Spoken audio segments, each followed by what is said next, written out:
나누면서 같이 인사 나누겠습니다. 미리 크리스마스. 네, 우리가 오전에도 같이 나누었던 인사의 내용입니다. 미리 크리스마스. 메리 크리스마스는 다음 주일날 할 거고요. 오늘은 크리스마스 한 주 전에 우리 미리 서로를 축복하고 또 성탄의 기쁨을 나누는 미리 크리스마스로 같이 인사 나누었습니다. 여러분에게 크리스마스는 어떤 시간입니까? 우리 서영이, 크리스마스는 어떤 시간이죠? 안서영? 네, 상당히 귀찮아하는 눈빛을 보여주고 있군요. 우리 제식 형제에게, 저도 두렵지만요, 제식 형제에게 성탄절은 어떤 날입니까?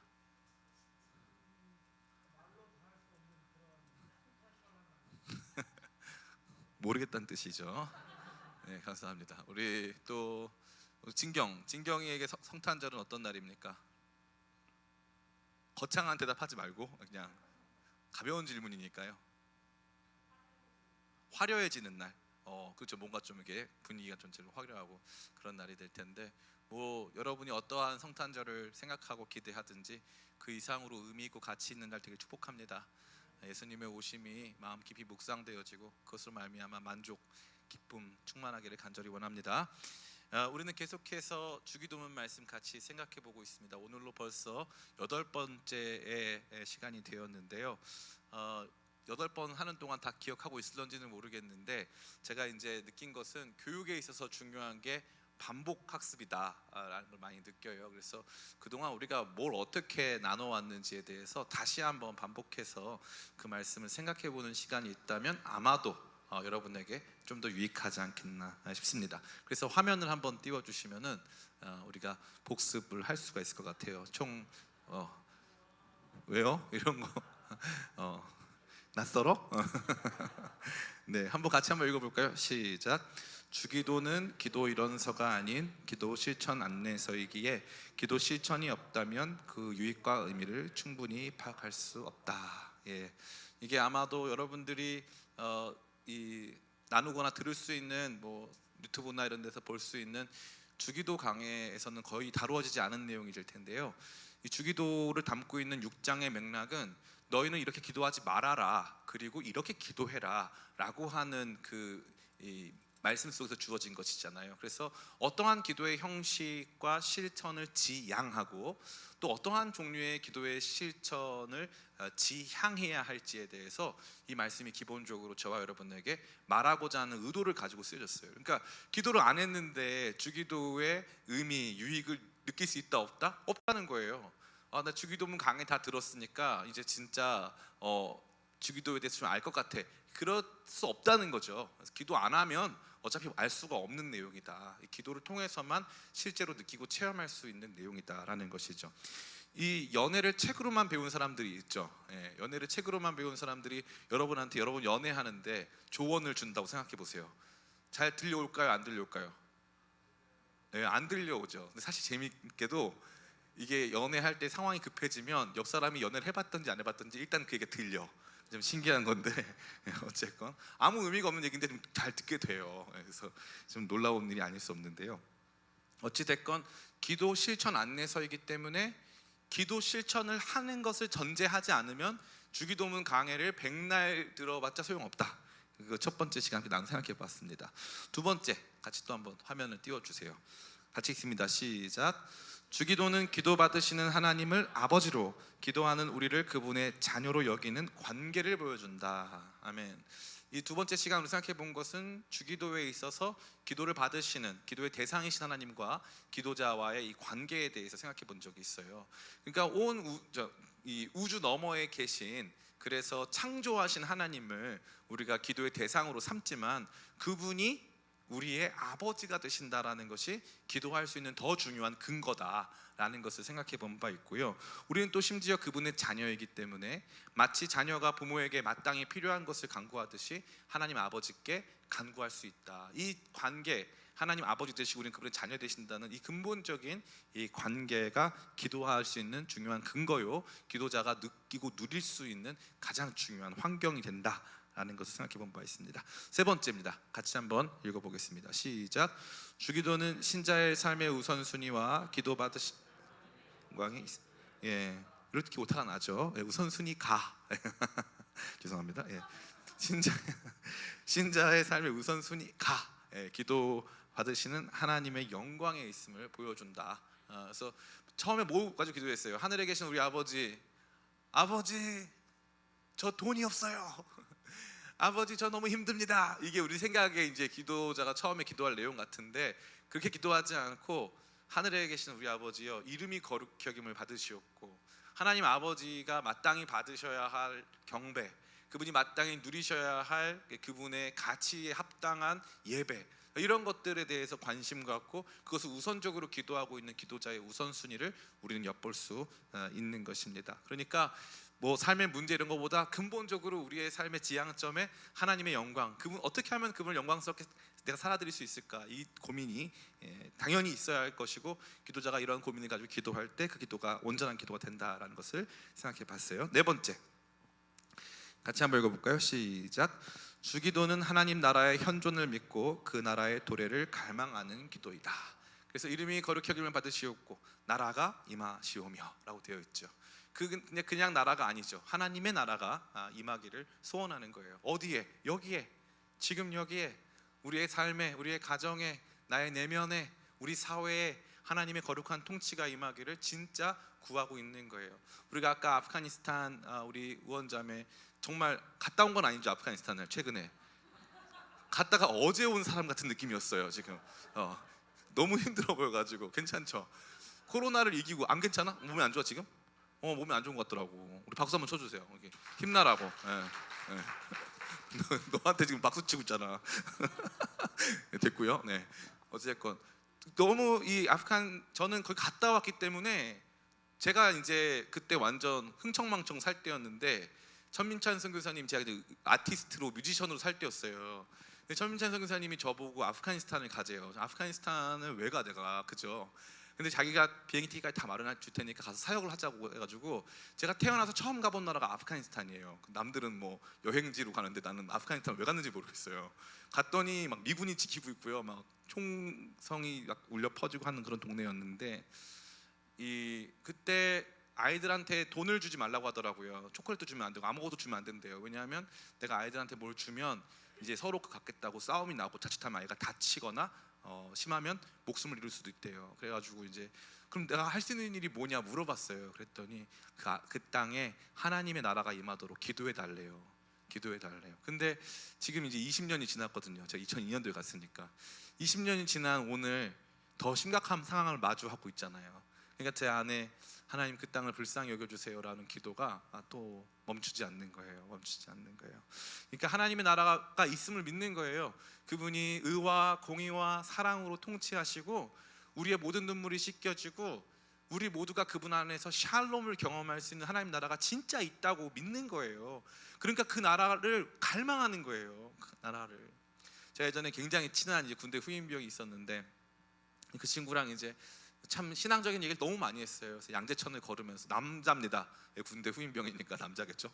남자 형제인데 그렇게 저랑 이제 영적인 소울메이트처럼 지금도 가끔 만나는데, 지금 뭐 큰 회사 다니는데 막 이렇게 만나가지고 사랑하듯이 진짜 영적 대화를 많이 나눴어요. 근데 이제 그때 무슨 얘기가 있었냐면은 그 얘기를 했어요. 왜 우리가 예수님이 빨리 오시기를 기대해야 됩니까? 이렇게 나한테 물어봤어요. 그래서 내가 그랬어요. 이 땅에서 살아가는 우리에게 있어서는 예수님이 당장 오실 필요는 없겠지만, 우리가 만약에 저 북한에 있는 지하교회 성도라고 생각해 보자. 그래서 우리는 하나님을 알고 만나고 믿었기 때문에 그분을 사랑하고 그분을 예배하고 있지만, 만약에 그것이 불법이고 그것에 의해서 핍박받고 있다 생각할 때 그 사람이 하는 기도는 무엇이겠냐? 그러니까 아멘 주 예수여 어서 오시옵소서.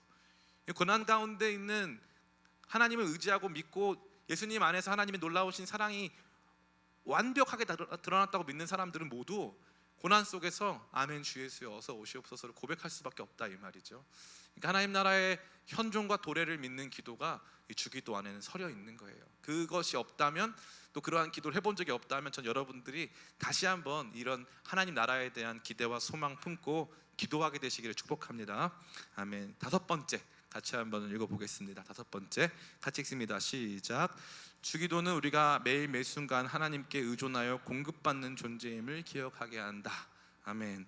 여기 중요한 건 우리가라는 거죠. 오늘날 우리에게 일용할 양식을 주시옵고라고 되어 있는데, 이 일용하다라는 것은 앞으로 우리가 쓸 돈을 다 주시고, 우리가 평생 한 몇십억쯤 쓸 테니까 그거 미리 주시고, 이런 뜻이 아니라 내가 무엇이 필요한지 하나님께서 아시오니 나의 필요를 공급하여 달라라고 하는 내 필요에 대한 주권을 하나님께 올려드리는 그 기도가 여기 서려 있다라는 것을 생각해 본 바 있고, 우리는 그렇게 하나님께 의존하지 않으면 공급받을 수 없는 존재, 나는 결코 자존할 수 없는 존재, 내 지혜로 내 능력으로 영원히 내게 필요한 모든 것들을 스스로 공급할 수 있는 그러한 존재가 아님을 고백하는 기도라는 것을 생각해 보았습니다. 여섯 번째 같이 한번 읽어볼까요? 시작. 주기도는 우리가 하나님께 갚아야 할 것을 갚지 못하는 죄인임을 인정하고 그러기에 타인을 용서해야 함을 알게 한다. 아멘. 우리의 죄를 사하여 주시옵고, 우리가 우리의 죄를 용서하는 것 같이 우리의 죄를 사하여 달라고 하는 그 기도는 우리가 하나님께 여전히 채무를 마땅히 그분께 드려야 할 무언가를 드리지 못하고 있음을 보게 하고, 그것을 은혜로 탕감받는 존재로서 타인이 내게 지는 채무에 대하여 탕감하고 용서하고 용납해야 할 책임이 있다는 것을 생각해 보았습니다. 할 말은 많지만 이렇게 설교하면 끝이 안 나기 때문에 마지막 일곱 번째 우리 같이 한번 읽겠습니다. 다 끝났어요. 이제 일곱 번째 같이 읽습니다. 시작. 주기도는 날마다 우리를 미혹하는 어둠의 권세와의 영적 전쟁을 인식하게 하며 기도가 강력한 해결책이 됨을 말해준다. 아멘. 그래서 마지막에 우리를 시험에 들지 말게 하시고 다만 악에서 구하시옵소서라고 하는 그것이 not A but B 구문이 돼가지고, 이게 단순히 구별돼서 시험과 이 악에서 구원하시옵소서가 구별된 것이 아니라 이 시험과 악이 연결되어 있음을 우리가 생각해 본 바 있고요. 그러한 과정 안에서 이 기도를 통하여서 주님, 나를 시험에 들지 않고 악한 자에 의한 시험, 어둠의 권세에 의한 시험에 들지 않게 하시고 우리를 구원하여 달라고 하는 이 기도가 정말 그런 영적 전쟁에 있어서 핵심적인 해결책이 될 수 있음을 생각해 본 바 있습니다. 기도할 때 따라해 볼까요? 기도할 때 어둠의 권세 물러납니다. 아멘. 전 여러분이 그래서 경험했으면 좋겠어요. 기도할 때 실제적으로 그러한 것들이 나타나요. 그러한 증거들이 나타납니다. 제가 이제 부끄럽지만 담임 목사잖아요. 담임 목사임에도 불구하고 예배 전에 설교 준비가 너무 바빴어가지고 기도를 많이 못한 적이 있었어요. 근데 설교가 완벽하게 준비가 돼도 기도를 많이 못한 날은 그날 설교를 하고 나면 애들이 뭐 어렵다 표정 자체가 썩어 있는 거죠. 저에 대해서 비판적이 얼굴 자체가 지금 우리 얼마나 힘들게 왔는데 그런 설교를 하고 앉았냐 뭐 이런 느낌으로 저를 평가할 때가 많이 있는데, 근데 기도하고 이제 이렇게 예배 인도하거나 이제 말씀 전하면 재밌게도 저는 평상시보다 대단하게 잘 준비한 건 아닌데 성도들이 더 많이 은혜 받고 더 많이 회복되는 것을 많이 느껴요. 여러분은 잘 못 느낄 수 있는데 이게 직장 들어가고 이제 경제 활동하고 가정 생활하고 이제 삶의 어려움이 커지면 커질수록 예배의 소중함, 한 번 나온 예배인데 진짜 나 이거 여기서 오늘 뭔가 받지 않나 큰일 난다 이런 절박한 마음을 가지고 오시는 분들이 많이 계시거든요. 저는 목사니까 그런 분들의 표정과 눈빛을 다 본단 말이에요. 그런데 놀랍게도 기도할 때마다 그런 역사가 많이 일어나는 거예요. 그래서 2023년도에 어떻게 하려고 하냐면은 우리 청년 예배도 중보기도 팀을 만들어서 예배 전에 우리 영화실이라든지 이런 데 가서라도 우리 진짜 기도하고 같이 예배드리자 이런 생각을 갖고 있거든요. 그러니까 기도는 진짜 능력이 있어요. 하나님 나라의 현존을, 또 그분의 역사가 우리 가운데 임함으로 말미암아 어둠의 권세가 물러나는 것을 실제적으로 경험할 수 있는 정말 중요한 통로가 기도입니다. 특별히 이번에 단기팀 많이들 가시죠? 나 이번에 간다. 손 들어볼까요? 네, 이번에 많이들 가시는데 또 여기 뭐 안 가시는 분들도 많이 계신 하겠지만 단기팀 사역도 마찬가지예요. 그 꼭 단기팀 가면은 무슨 일이 있냐면은 시험 들 일이 많이 있어요. 관계적으로나 또 상황적으로나 시험 들 일이 많이 있어요. 그래서 단기팀 갔다 왔을 때 교회가 유익한 경우도 있지만 그거 갔다 와가지고 서로 대판 싸우고 서로 관계가 악화되는 경우도 굉장히 많습니다.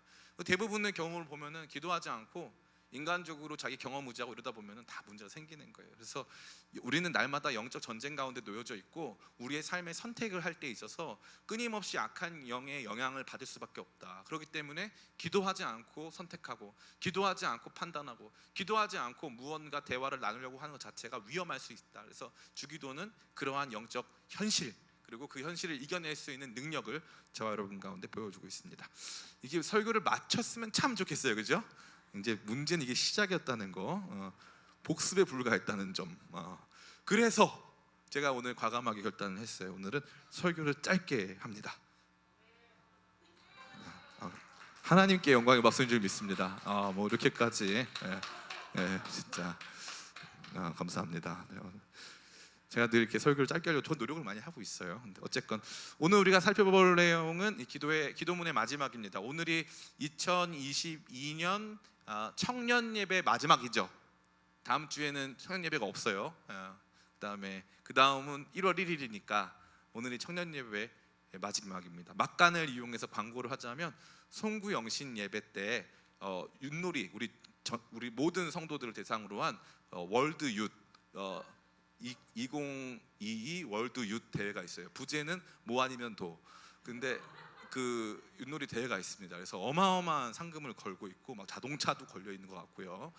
전기차 걸려 있는 것 같아요. 전기차, 그 전기 충전하는 차 있잖아요. 그 충전차, 이거 RC카라고 하는데 뭐 이런 것도 걸려 있고 그래가지고 진짜 어마어마한 진짜 지금 그 토너먼트가 예상되고 있으니까 그때 동참하시고, 그 다음에 이제 16강으로 하거든요. 그래서 많이들 동참해 주시면 좋겠고, 그 다음에 이제 그때 뭐가 있냐면은 성경 퀴즈 대회 있습니다. 본인이 성경 퀴즈 좀 관심이 있다 이런 사람들은 그때가 찬스입니다. 그때 뭐 온갖 상품권이며 뭐 막 많이 나온다고 하더라고요. 그래서 여러분들 동참해 주시면 좋겠습니다. 네, 어쨌건 오늘이 마지막, 이 부분 통편집 부탁드릴게요. 네, 어쨌건 오늘이 마지막, 제가 2020년 마지막 설교인데 공교롭게도 주기도문의 마지막 시간이죠, 그죠? 그런데 주기도문 강해는 마지막이 아니에요. 주기도문 자체는 끝나지만 주기도문 강해가 더 이어집니다. 2주 더 이어질 예정인데요. 여러분들이 뭐 끝났다고 생각하지 마시고, 다만 주기도문, 이렇게 기도하라고 하시는 그 예시로 주어진 주기도문의 마지막 부분이다라는 것은 우리가 함께 생각해 볼 수 있는 것 같습니다. 그 내용을 같이 한번 읽어보겠습니다. 13절 말씀 같이 읽습니다. 시작. 우리를 시험에 들게 하지 마시옵고 다만 악에서 구하시옵소서. 나라와 권세와 영광이 아버지께 영원히 있사옵나이다. 아멘.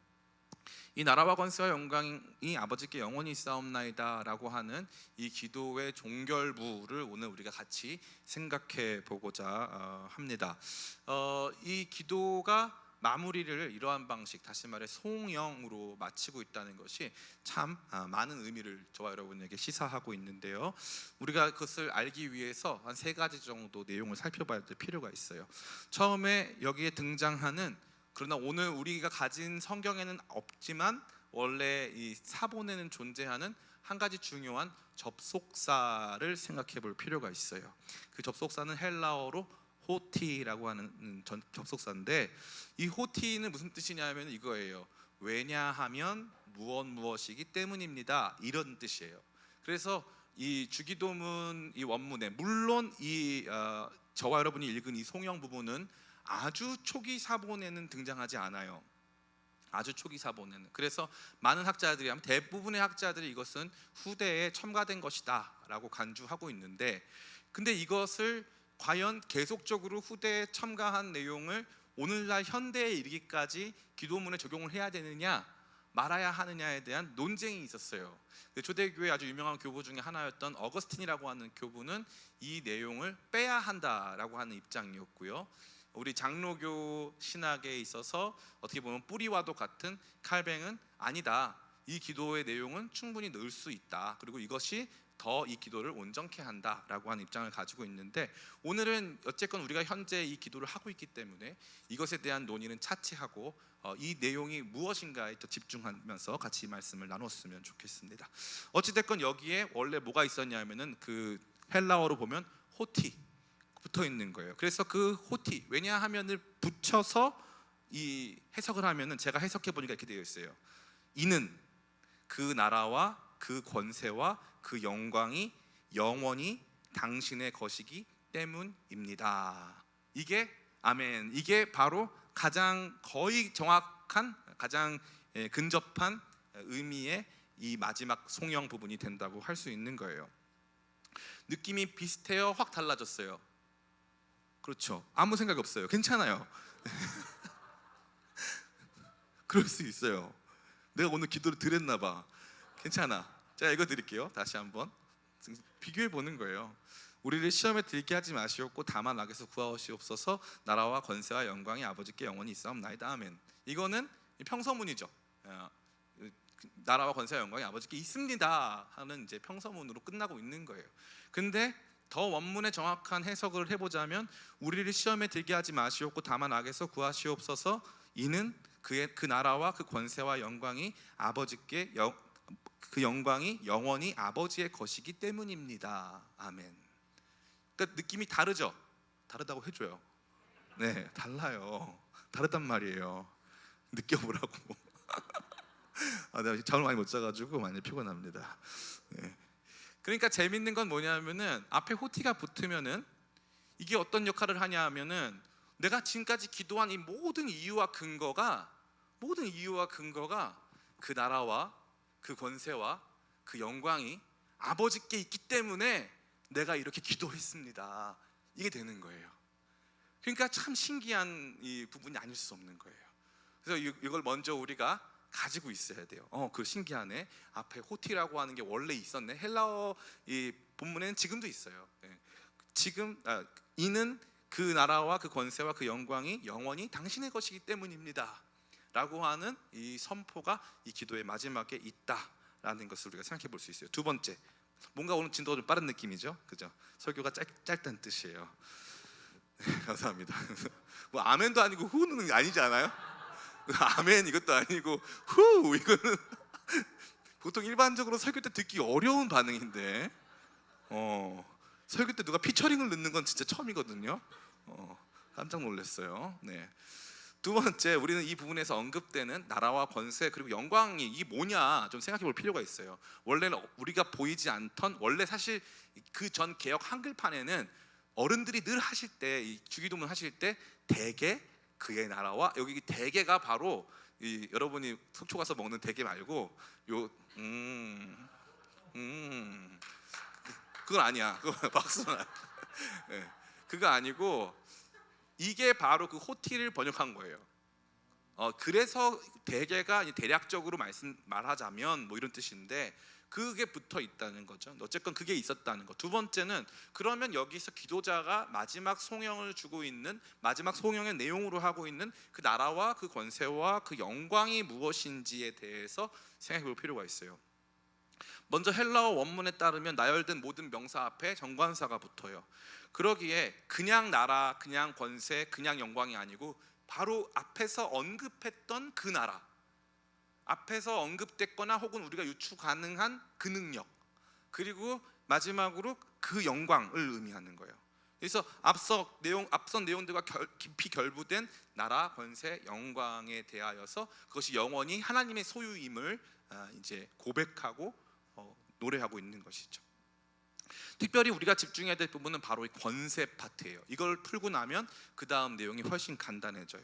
우리가 생각했을 때는 이 권세 그러면은 우리는 흔히 이 권세를 권리, 그죠? 마땅한 권리, 그리고 마땅한 권리를 누리는 그 이 범위나 그 깊이의 어떤 폭을 의미할 수 있겠죠. 그는 권세가다, 그러면 세도가다, 뭐 이러면 엄청나게 많은 권리를 누리고 있는 것처럼 느껴지잖아요.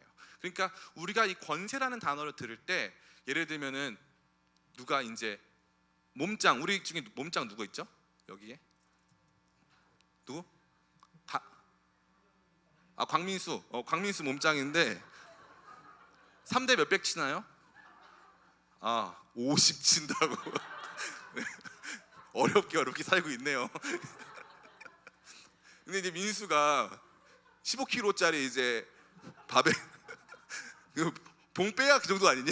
거의 바벨 빼야 봉만 그 정도 될 텐데, 그 봉을 딱 들고 있는데 사람들이 민수한테 야 너 진짜 힘세다, 너 권세 있다 그렇게 말하진 않죠.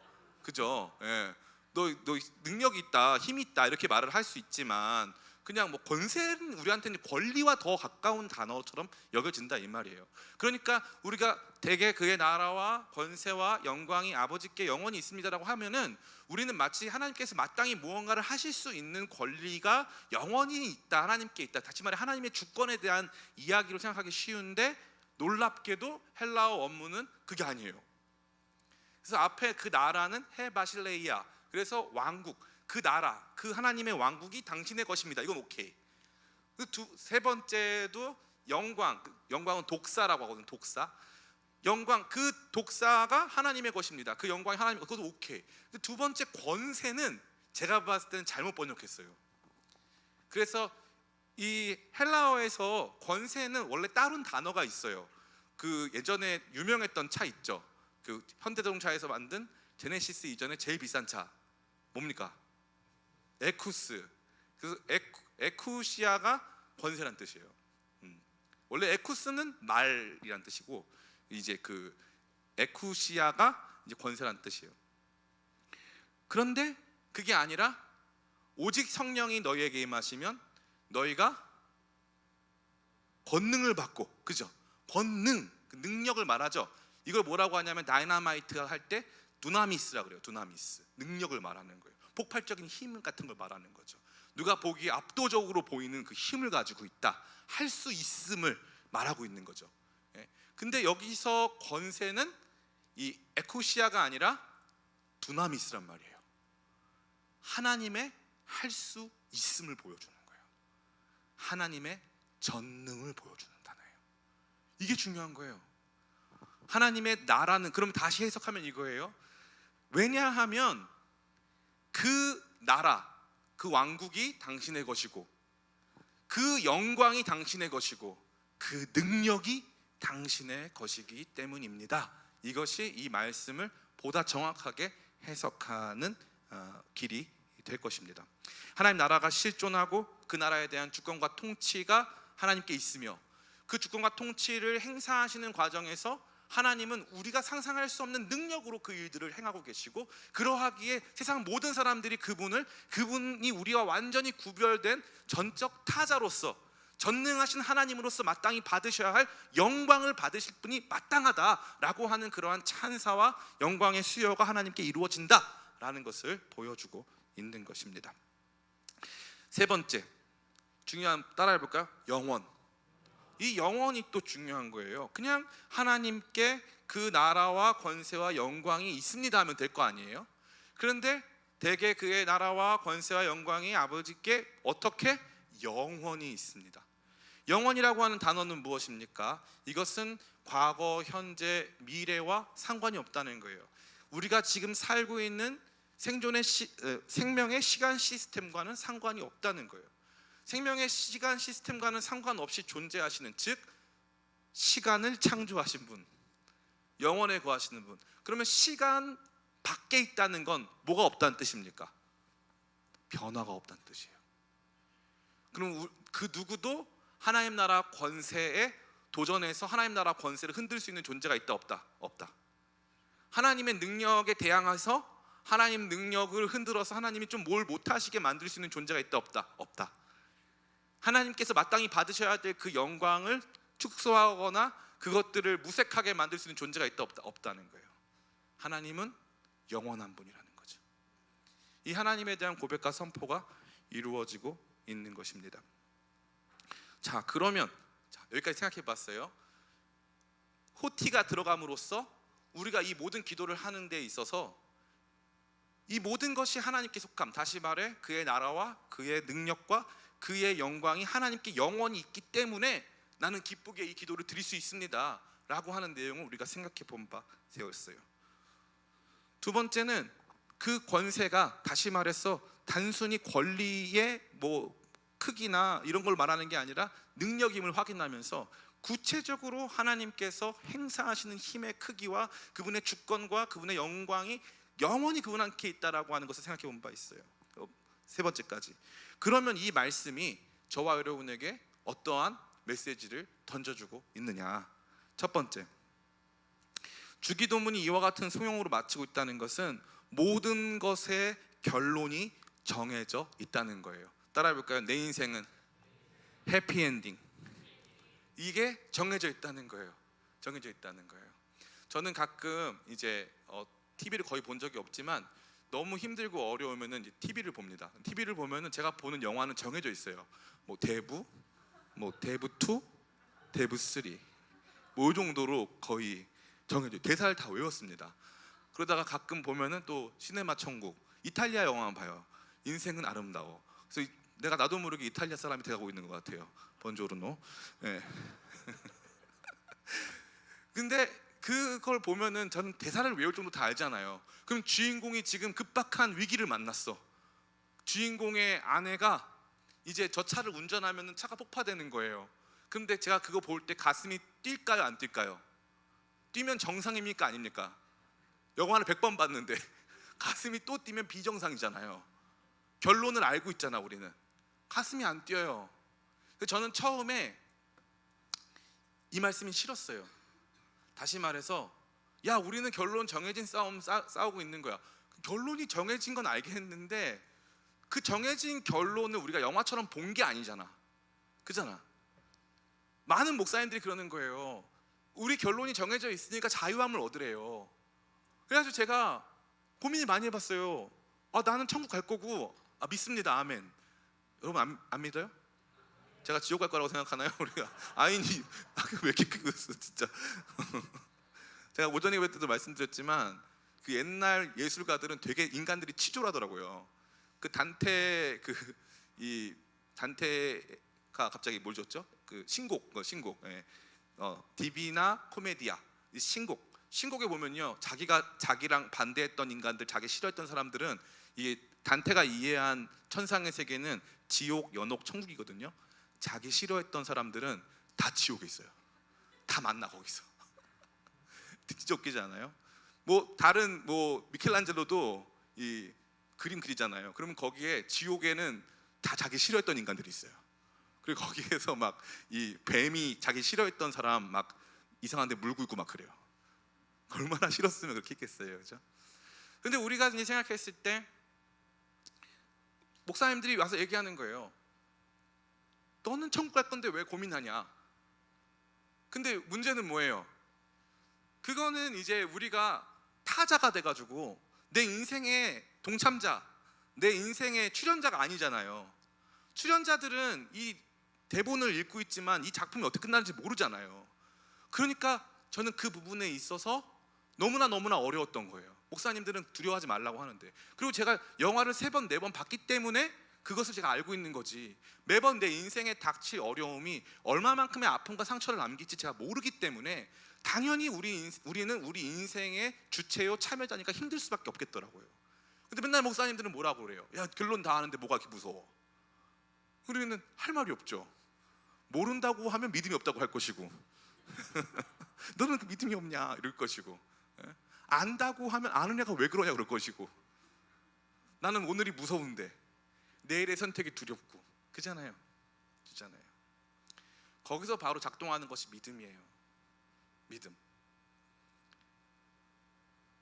당신의 나라, 그 나라를 통해서 보이시는 당신의 능력, 그래서 그 모든 일을 통해서 주님께서 결국 얻으실 그 영광이 영원할 것, 그것은 절대 흔들리지 않을 것을 믿는 거예요.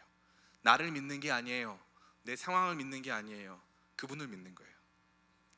그래서 어떤 상황으로 종결졌기 때문에 내가 괜찮을 거다가 아니에요.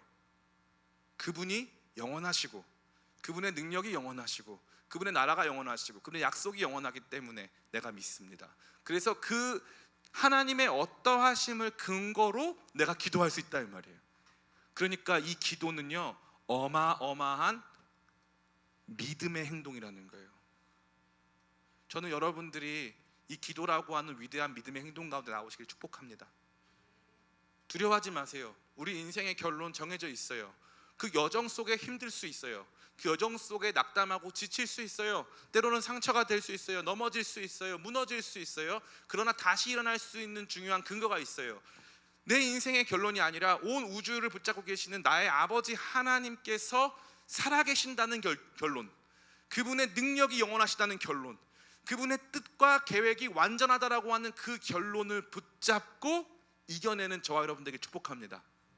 삶이 어떠했는지를 다 알기 때문이 아니에요. 그럼 점장한테 가야죠, 그죠?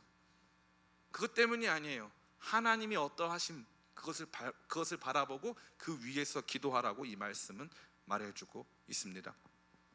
그래서 이것은 우리의 비관적이고 부정적인 생각을 바꿔야 함을 강력히 촉구하고 있는 거예요. 부정적이고 비관적이며 상황 속에서 깊은 자기 연민을 갖는 그것을 극복하고 이겨낼 것을 말하고 있는 거예요. 그 때로는요, 삶에 유체 이탈 화법이 중요해요. 그래서 자기한테 3인칭으로 말하는 법, 이런 거. 제시기가 많이 하는 거죠. 제시가 힘내, 이런 거. 스스로에게 3인칭으로 말하는 거. 할 수 있어. 이런 긍정이 필요하다는 거죠. 저는 개인적으로 좋아하지 않지만 어느 동영상에서 그 사회탐구 이지영 강사님이 한 얘기 들었어요. 왜요? 그런 것도 들어요. 이지영 강사님이 뭐라고 하냐면은, 얘들아, 이렇게 말하면서, 얘들아, 세상은 왜 젊은 애들 똑똑하고 아주 비판 능력 많고 아주 이렇게 날카롭고 샤프하고 이런 애들이, 시니컬한 애들이, 그런 애들이 세상을 이끌 것 같지? 아니야. 언제나 세상을 바꿔온 사람들은 낙관주의자들이야. 그런 얘기를 하더라고요. 삶의 고통에 굴복하지 않고 누군가를 비난하고 어떤 상황의 모순을 밝혀낸 사람들이 세상을 바꾸는 게 아니라, 도리어 그런 상황과 환경 속에서도 영원한 가치를 붙잡고 있는 사람들이 세상과 우리 자신과 우리 주변의 사람들의 삶을 바꾸는 거예요. 저는 여러분들이 그러한 사람 되기를 축복합니다. 왜요? 무슨 근거가 있었어요? 우리는 하나님 믿으니까. 그분의 나라가 영원하고, 그분이 그 나라 가운데서 행하시는 그 능력이 영원하고, 그분께서 받으실 영광이 영원하기 때문에 그 영광의 주님이 내 아버지시고, 그 능력의 주님이 내 아버지시고, 그 나라의 주권자이신 그 하나님이 내 아버지시기 때문에 난 오늘 하루를 이길 수 있는 거예요. 아멘. 저는 여러분들이 그 역경을 돌파하고 이겨내는 능력을 날마다 더 강하게 경험하고 체험하시기를 간절히 축원합니다. 두 번째, 주기도문이 성령으로 마치고 있다는 것은 기도자의 가장 중요한 자세가, 따라해 볼까요? 맡겨드림에 있음을 보여주는 거예요. 이제는 기도 끝났어요. 기도자의 마지막 기도가 어때야 됩니까? 우리를 시험에 들지 말게 하시고 다만 악에서 구하시옵소서. 제발 주님, 제발 주님, 제발. 야, 그러면 진짜 이 간절한 기도 이거 어떡할 거냐, 그죠? 안 들어주시면 제가 어떻게 할 것이고, 저는 안 들어주시면 다음 주에 교회를 나가지 않을 것이며, 그런 기도가 더 처절하지 않아요? 더 현실적이지 않습니까? 그런데 이 기도는요, 가만히 보세요. 이 사람은 오늘 공급이 이루어지지 않으면 굶어야 되는 사람이죠. 맞죠? 이 사람은 지금 자신의 죄악의 문제를 가지고 씨름하는 사람이죠. 이 사람은 어둠의 권세에 의해서 날마다 시험이라고 하는 유혹 속에 들어갈 수밖에 없는 사람이잖아요. 그리고 악한 권세가 현존하고 있는 것을 체험하고 있는 사람이잖아요.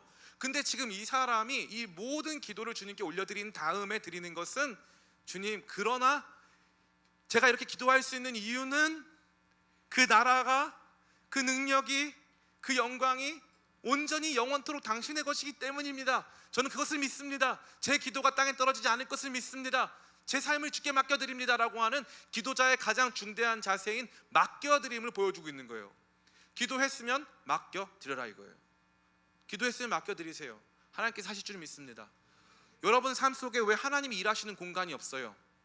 하나님이 일하시는 공간이 없어요. 막 조급해요. 뭐든지 내가 안 하면 다 끝날 것 같아요. 여러분이 안 해서 끝나는 인생이었으면 벌써 끝났을 거예요. 근데 그렇지 않아요. 은혜로 사는 법, 하나님의 일하심 속에 있는 법을 배워야 되는 거예요. 모세가 뭐라고 합니까? 이스라엘 백성들 200만 명 데리고요, 200만 명 데리고 저 애굽에서 종되었던 사람들 200만 원이래. 주여 200만 원 주시옵소서. 막 연말 돼 가지고 돈이 없어 가지고. 나 저 왜 그러지 진짜. 200만 명 데리고 간신히 나왔어요. 근데 만난 게 뭐예요? 앞에는 홍해바다, 뒤에는 바로 군대. 믿어지세요? 아니 하나님이 시켜서 나온 거 아닙니까? 한 거 아닙니까? 하나님이 함께 가자고 해서 갔는데 앞에는 홍해바다, 뒤에는 바로 군대예요. 기가 막히잖아요. 그때 모세가 뭐라고 합니까? 너희는 가만히 있어. 오늘날 주님께서 너희를 위해서 행하시는 구원을 봐라. 기도는 그거예요. 가만히 있는 시간. 우리가 기도가 왜 안 되는 줄 알아요? 뭐 알아보느라고 안 되는 거예요. 알아보느라고. 그래가지고 뭐 알아보느라고 기도를 못해. 잠깐 멈추고 하나님 저 이 부분을 잘 모르겠어요. 주님께 기도로 맡겨드립니다. 해야 되는데 그걸 못하는 거예요. 기도로 맡겨드리는 저와 여러분들에게 축복합니다. 기도자는 반드시 이 태도를 갖춰야 되는 거예요. 송영으로 주님께 올려드린다는 것은 기도한다는 뜻이고, 주님께 그 기도한 내용을 마땅히 주님께서 주님의 때에 주님의 방법으로 이루실 것을 믿고 맡겨드린다는 거예요. 기도만 맡겨드리는 걸까요? 인생을 맡겨드리는 걸까요? 인생을 맡겨드리는 거예요. 그래서 이 기도는 인생을 맡겨드리는 기도예요. 주님께서 이루어 가실 줄을 믿습니다. 오늘 내 삶에 필요한 공급 주님께서 주실 줄을 믿습니다. 그래서 우리 친구들 중에 너무 이 걱정이 많은 사람도 있어요. 걱정이 너무 많아. 그동안 잘 먹고 잘 살았고 별일 없었음에도 불구하고 걱정이 많고 늘 어떻게 될지 몰라서 답답한 친구들, 그 친구들 안에 하나님께서 뭐라고 말씀하시는 거예요? 내려놓고 맡겨드려라. 하나님께 영광으로 올려드리자. 하나님 하실 줄 믿습니다. 내 삶이 실패자가 되지 않을 줄을 믿습니다. 이렇게 고백하는 거죠. 저는 언젠가부터 두려움이 있어요. 여러분들이 저를 내쫓고 막 저를 핍박할 거라고 하는 두려움, 그런 두려움을 갖고 있어요. 여기 있는 사람들이 저의 공격자가 되고 막 예원이가 저를 공격하고 막 제시가 공격하고 우리 3대 50 우리 민수가 나를 막 공격하는 그런 생각이 많이 있습니다. 그럼 어떻게 해야 될까요? 제가 가가지고 예원아 나 공격하지 마. 그럼 예원이가 목사님 알겠습니다. 근데 의외로 어떻게 알았어요? 그래서 제가 준비하고 있었습니다. 그래서 회심의 공격을 받아라 막 이렇게. 그럴 수도 있잖아요. 사람 산다는 게 늘 두려운 거예요. 목회를 하는 모든 것들이. 근데 하나님께서 저한테 말씀하시더라고요. 2023년 우리 내년 1월부터 기도회가 있어요. 1월 1일부터 기도회가 있습니다. 기도회 제목이 뭐냐면 따라해볼까요? 기세등등. 기도로 다시 세우는 삶의 등불, 믿음의 등불. 기세등등 기도회가 있어요. 아 진짜 이름 거창하다, 그죠? 제가 이거 왜 하려고 했냐면은 이제 우리 청년들이 단순히 말씀을 듣는 걸 넘어서서 실제적으로 목사님 이거 하나님이 행하신 것 같아요. 목사님이 진짜 하나님 살아계시더라고요. 그 문제를 하나님께서 다 해결하시더라고요. 우리 기도했더니 이런 변화가 일어났어요. 이런 것들을 여러분들이 여러분의 삶의 기억 속에 채워나가야 될 때가 됐다. 그 생각을 너무나도 많이 하는 거죠. 그러니까 이 맡겨드림이 필요하다는 것을 제가 많이 느끼는 거예요. 여러분도 저는 이것을 경험했으면 좋겠어요. 삶의 진로, 세상이 공평합니까? 공평하지 않습니까? 공평하지 않아요. 하나님이 공평하신 거지 세상은 공평하지 않아요. 그러니까 내가 최선을 다한다 할지라도 안 될 수 있어요. 그러면 답답하고 좌절되잖아요. 그죠? 자꾸 우리는 세상의 시스템을 신뢰하려고 하는데 세상의 시스템은 절대 공정할 수가 없어요. 절대 공정할 수가 없어요. 그거에 공정을 기대하지 말고 하나님, 공평하신 하나님의 거룩하신 개입, 하나님의 함께하심, 그것을 바라보고 신뢰하고 맡겨드림의 기도로 나아가는 저와 여러분 되기를 축복합니다. 마지막 세 번째, 주기도문이 송영으로 마치고 있다는 것은 우리가 기도 성취의 도구로 살겠다는 것을 의미하는 거예요. 이게 왜 이렇게 되느냐? 제일 처음에 기도자의 기도의 우선순위가 뭐였어요? 하나님의 영광이었죠. 아버지의 이름이 높임받기를 원한다고 하는 그 기도가 기도자의 첫 번째 기도 제목이었어요. 그리고 마칠 때 어떻게 기도해요? 이는 그 나라와 그 능력과 그 영광이 아버지께 영원히 있기 때문입니다 라고 누가 하나님께 영광을 돌렸어요? 기도자가. 나 아닌 타인들에게서 하나님 영광 받으시는 거 보기 원해요. 열방 가운데서 우리 주님의 이름이 높아지기를 원해요. 그러나 가장 먼저 그 일을 행하고 그 일이 성취된 현장은 바로 나 자신이라는 거예요. 따라해 볼까요? 내 삶이 기도 성취의 현장. 여러분이 먼저 기도 성취의 현장이 되는 거예요. 언제? 내가 내 기도를 영광스러운 감사와 찬양으로 올려드렸을 때 우리 삶은 우리가 마땅히 해야 할 기도가 첫 번째로 성취된 현장이 되는 거예요. 아멘. 이건 뭘 의미하는 거예요? 여러분 보고 10대의 꿈을 꾸고 20대에 준비해서 30대 영향력을 바라는 인생 돼가지고 여러분 모두가 세상에서 다 1등하는 사람 되어야 된다? 틀렸다 이거죠. 그 기준으로 했으면 성민이 30살이잖아요. 아멘. 갑자기 훅 들어오죠. 그런가? 갑자기 느낌이 왔을 것 같아요. 그거 아니거든요. 잘못 배운 거거든요. 우리가 너무 잘못 배웠어요. 이 말씀은 뭘 보여주는 거예요? 네가 몇 살에 뭘 성취했느냐가 그렇게 중요한 문제냐 아니냐, 중요한 문제 아니라는 거예요.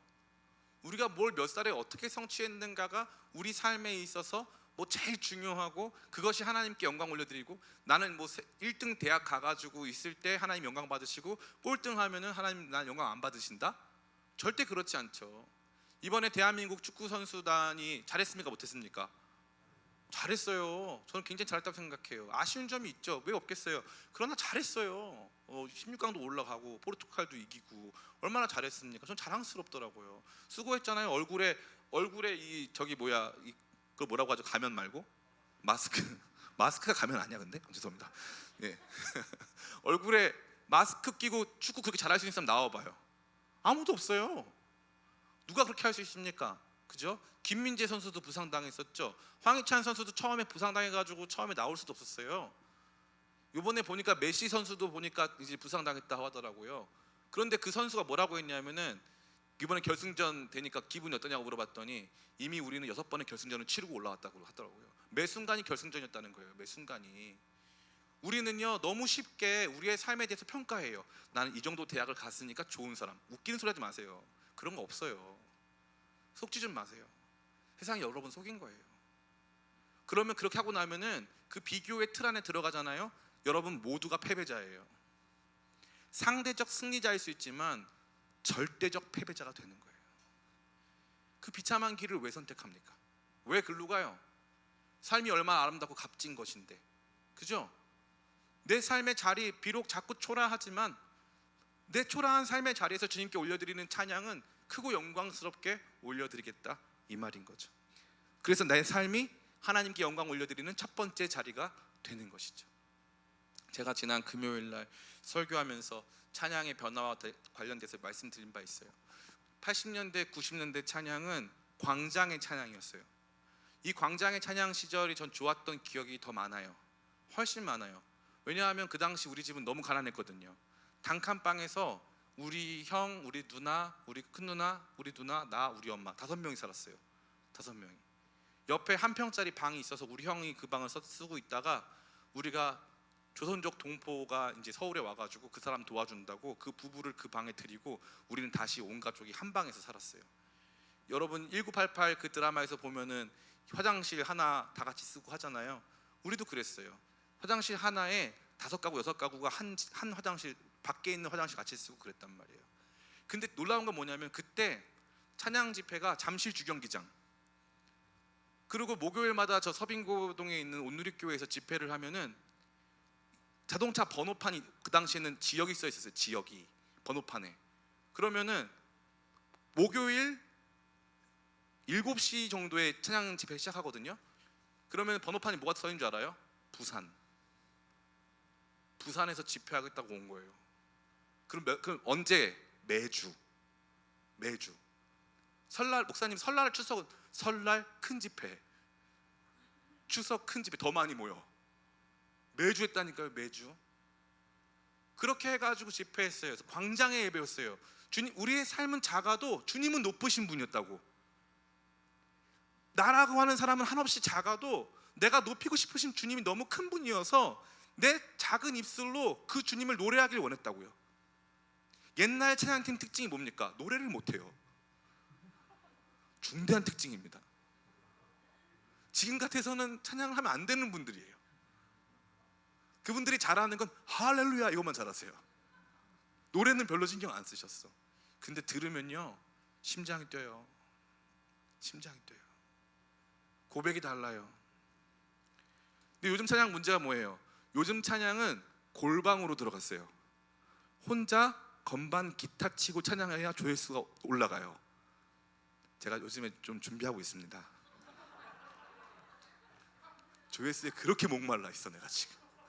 너무 목말라. 그래가지고 뭐라도 혼자서라도 해야 되겠다라는, 날 도와줄 사람도 없고 그러니까 혼자서 해야 되겠다. 재식이랑 함께 할까 하다가 코드가 안 맞아. 네. 말씀 맞춰요. 사랑하는 우리 청년 성도 여러분, 이 내용이 주는 건 딱 하나예요. 따라해 볼까요? 내 삶이 초라해도, 내 기도가 초라해도 우리 주님은 초라하지 않으시다. 그래서 기도할 수 있어요. 아멘. 그래서 그분 바라보면서 이겨낼 수 있는 거예요. 아멘. 그래서 그분의 영광이 임하는 첫 번째 좌소가 내 삶이 될 수 있는 거예요. 지금은 작고 미약하고 초라하지만 여기서부터 시작된 노래가 열방 모두가 함께 부를 노래가 되어 우리 주님 받기에 합당하신 그 영광의 찬송이 될 것을 믿고 나아가는 거예요. 그게 바로 선교적 발걸음이고 섬김의 눈물이고 기도의 자리고 예배의 자리고 우리 모임과 우리 공동체인 줄을 믿습니다. 저는 여러분들 이 송영 잊지 마세요. 삶 속에 언제나 이 찬양이 넘치는 저와 여러분들에게 축복합니다. 감사가 넘치는 사람들에게 축복해요. 여러분 법칙 하나 정할게요. 비판 한마디 하고 싶으면 감사 9마디 하고 비판하는 거예요. 그 연습 한번 해보기를 원합니다. 아멘.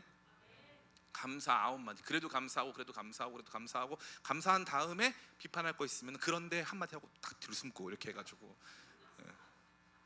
우리의 삶을 우리의 기도를 주님께 올려드린 영광스러운 찬양에 담아서 올려드릴 수 있는 진짜 하나님 앞에서 참된 기도자 다 되시기를 예수님의 이름으로 축원합니다. 잠시 같이 기도할까요? 같이 기도하는 가운데 여러분의